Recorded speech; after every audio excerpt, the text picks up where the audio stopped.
How did Napoleon's leadership style contribute to his early successes? Certainly in politics, he's a very shrewd operator. It's not the side of him, I think, that gets talked about enough.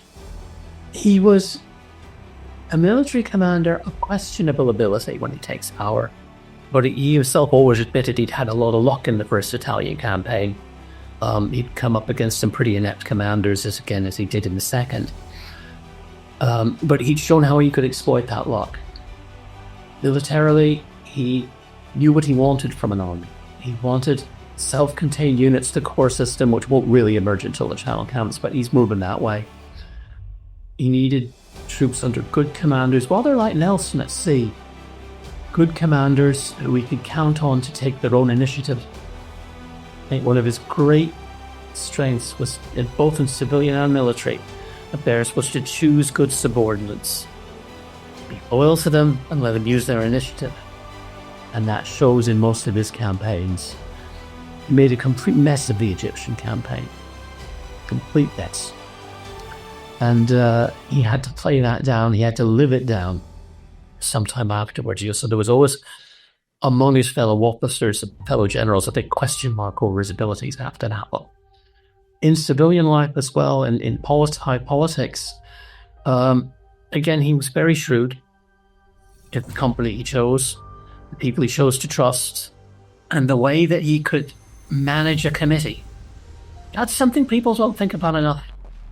Mm-hmm. When he becomes first consul, and head of the French state, this institution he created, as far as I know, out of the top of his head, the Council of State, which really runs the show.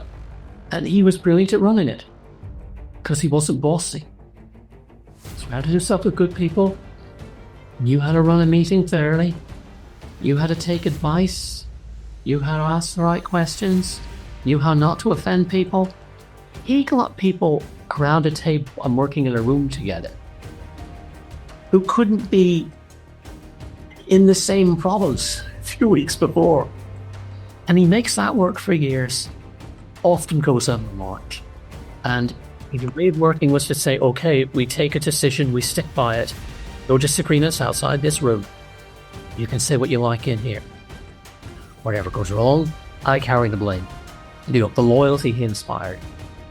And I think those were the cores of his success as a person, as a leader. Because would you say that Napoleon was a micromanager? No. I think there's a subtle distinction to be made here. I find this very interesting. I was talking to a colleague about this not long ago. He certainly didn't like being a micromanager. What he liked was to know. What he insisted upon is knowing. Both as a general in the field, as a commander, and as a head of state.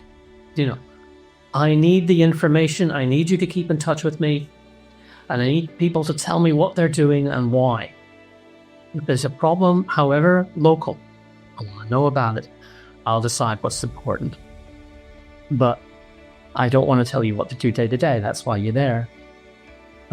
It was the same militarily. Look, you're a corps commander, you've got a self-contained unit out there. You go out there, this is what I want you to do. But you change tack if you have to, but you better tell me. If you decide you can't turn up tomorrow at 11 o'clock, wherever it is, because you've been caught in the crossfire somewhere, fine, okay, go and deal with it. You're the one who can see, not me. But don't not tell me. Don't keep me in the dark. But I don't think there are times he can become a micromanager. And there are the times. This is a very interesting flaw in his character. It's a flaw, but it's an interesting one. When he's most out of his depth is when he thinks he can get in there and do it. Anything to do with the Navy, he thinks he knows about the Navy. And they're the one bunch of people he won't leave alone. And he can sit there because he's got a mathematical mind and a geographical mind. He can look at a map and say, look, there's so many hectares in France growing so many trees. We can build so many ships. What are they?